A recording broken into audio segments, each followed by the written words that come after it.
जय हिंद दोस्तों, स्वागत है आपका ITI तोमर टेक्नो में। दोस्तों, ईस्ट सेंट्रल रेलवे की तरफ से ITI स्टूडेंट के लिए बम्पर अप्रेंटिसशिप की रिक्वायरमेंट को निकाला गया है। 1832 पोस्ट पर आपका यहाँ पर अप्रेंटिसशिप के लिए वैकेंसी निकाली गई है। यहाँ पर 10th पास ITI कैंडिडेट अप्लाई कर सकते हैं। यदि आपने NCBT ICBT कहीं से भी ITI किया है तो आप एलिजिबल हो। ऑल इंडिया के कैंडिडेट यहाँ पर आवेदन कर पाएंगे, चाहे आप मेल हो या फीमेल हो, सभी कैंडिडेट यहाँ पर अप्लाई कर पाएंगे। यहाँ पर आपका एज सिलेक्शन क्या होगा, सिलेक्शन प्रोसेस क्या होगा, आपकी फीस क्या होगी, अप्लाई कैसे करना है, वीडियो में आपकी सारी जानकारी देखने को मिल जाएगी। है दोस्तों, अभी तक आपने हमारे चैनल ITI तोमर टेक्नो को सब्सक्राइब नहीं किया है तो हमारे चैनल ITI तोमर टेक्नो को जरूर सब्सक्राइब करें। एंड दोस्तों, रेलवे से अप्रेंटिसशिप करने का आपके पास यहाँ पर गुड अपॉर्चुनिटी है। यदि आप रेलवे से अप्रेंटिसशिप करते हो तो रेलवे की जब भी कभी यहाँ पर ग्रुप डी की वैकेंसीज आती है तो उसमें आपको यहाँ पर डायरेक्ट 20% कोटा देखने को मिल जाता है, 20% वेटेज आपको देखने को मिल जाता है यदि आपने रेलवे से अप्रेंटिसशिप किया है तो उस कंडीशन में।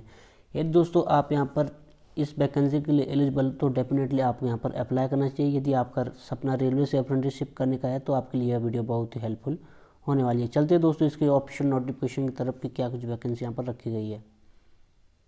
तो दोस्तों, यह इसका ऑफिशियल नोटिफिकेशन में एडवर्टाइजमेंट नंबर आप देख पा रहे होंगे।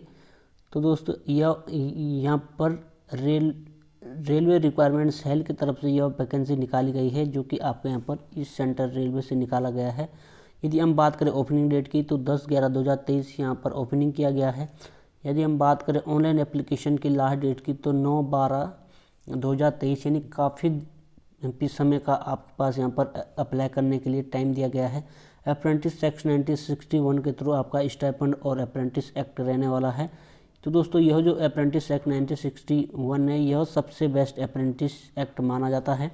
मोड ऑफ सिलेक्शन की यदि दोस्तों हम बात करें, मोड ऑफ सिलेक्शन की यदि बात करें तो सिलेक्शन आपका यहाँ पर मेरिट बेस पे होने वाला है, जिसमें से आपका यहाँ पर मैट्रिकुलेशन विद 50% मार्क्स एवरेज के साथ और ITI एग्जामिनेशन बोथ आपका यहाँ पर वेटेज इक्वल लिया जाएगा।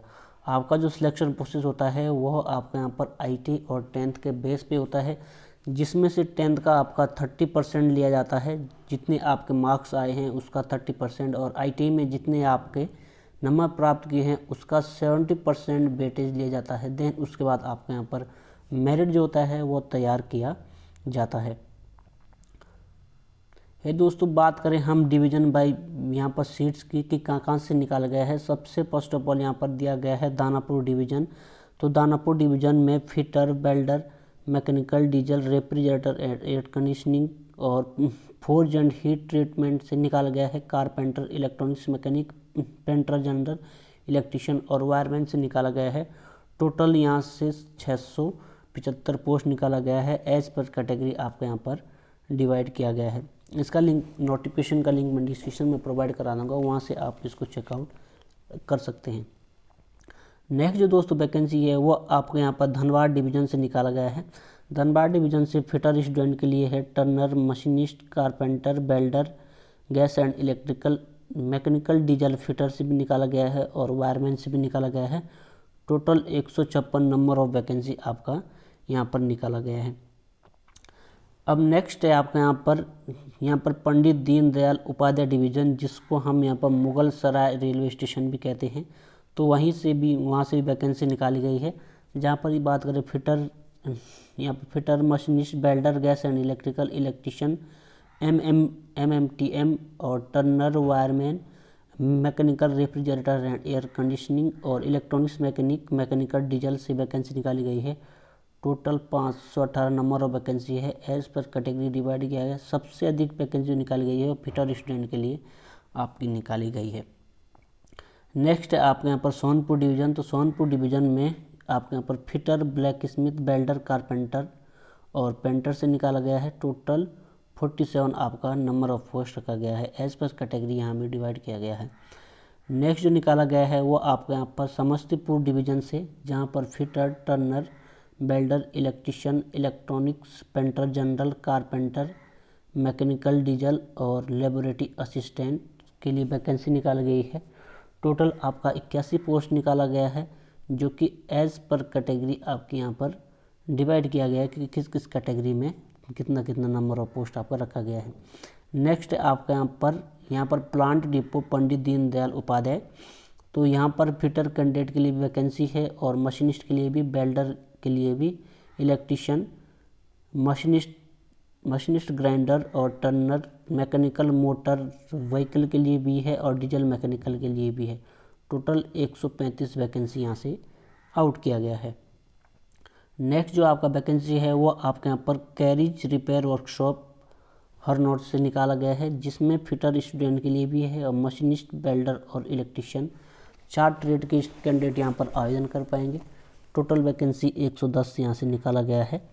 एज पर कैटेगरी आपकी हर वैकेंसी डिवाइड की गई कि किस किस कैटेगरी में कितना कितना नंबर ऑफ पोस्ट रखा गया है। एंड नेक्स्ट जो आपका जो वैकेंसी निकाला गया है वो मैकेनिकल वर्कशॉप समस्तीपुर से निकाला गया है। यहाँ पर भी fitter, machinist, welder, gas and electrical और इलेक्ट्रीशियन से निकाला गया है। टोटल 110 पोस्ट आपकी यहाँ से आउट की गई है। अब दोस्तों कुछ स्टूडेंट के मन में सवाल आ रहा है कि यदि जहाँ जिस डिवीज़न में ज़्यादा हो है तो हम वहाँ पर अप्लाई कर सकते हैं, क्या हम 2 जगह से यहाँ पर अप्लाई कर सकते हैं? तो ऐसा नहीं है, ओनली वन, आप 1 डिवीज़न से ही अप्लाई कर सकते हैं। यदि आप दोनों डिवीज़न से अप्लाई करेंगे तो उस कंडीशन में आपका जो एप्लीकेशन है वो रिजेक्ट किया जाएगा, रद्द कर दिया जाएगा। आपको ओनली 1 डिवीज़न से ही यहाँ पर आवेदन करना है, जो भी आप यहाँ पर नियरेस्ट में पड़ता है। यदि आप रेलवे से अप्रेंटिसशिप करना चाहते हो तो 1 डिवीज़न से ही आप अप्लाई कर सकते हैं। नेक्स्ट है दोस्तों, हम बात करें एलिजिबिलिटी की, तो एलिजिबिलिटी में आपके यहाँ पर सबसे first of all age relaxation है। एज रिलैक्सेशन में आपका जो एज रखा गया है वो मिनिमम आपका 15 वर्ष रखा गया है और मैक्सिमम आपका 24 वर्ष रखा गया है।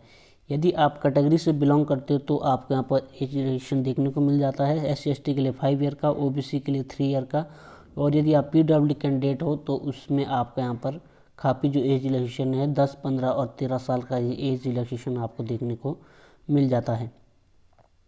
यह जो दोस्तों आपका जो एज काउंट किया जाएगा वो 1/1/2023 यानी 1 जनवरी 2023 से ही आपका एज यहाँ पर काउंट कर दिया जाएगा। अब नेक्स्ट दोस्तों, यदि हम बात करें हम यहाँ पर एजुकेशन क्वालिफिकेशन की, तो एजुकेशन क्वालिफिकेशन आपके पास 10th होना चाहिए और 10th में आपके पास 50% मार्क्स के साथ 10+2 होना चाहिए। एंड आपके पास ITI होना चाहिए, चाहे आपने नेशनल ट्रेड सर्टिफिकेट या NCBT से किया हो या SCBT से किया हो। दोनों कैंडिडेट यहाँ पर अप्लाई कर सकते हैं, मेल फीमेल दोनों कैंडिडेट कर सकते हैं। अब बात करते हैं हम एग्जामिनेशन फीस की, तो 100 रुपये आपसे एग्जामिनेशन फीस चार्ज किया जाएगा, जो कि आपका नॉन रिफंडेबल रहेगा।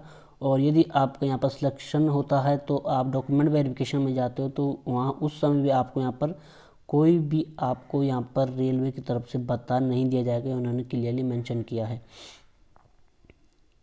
दोस्तों बात करते हैं हम हाउ टू अप्लाई की, आपको अप्लाई कैसे करना है। तो अप्लाई करने के लिए RRC की ईस्टर्न रेलवे की ऑफिशियल वेबसाइट पर जाना है और वहाँ से आप अप्लाई कर सकते हैं। और अप्लाई करने के लिए आपके पास यहाँ पर अप्रेंटिसशिप का रजिस्ट्रेशन नंबर भी होना चाहिए, वो भी आपका यहाँ पर अनिवार्य है, जब भी आप यहाँ पर अप्लाई कर सकते हैं।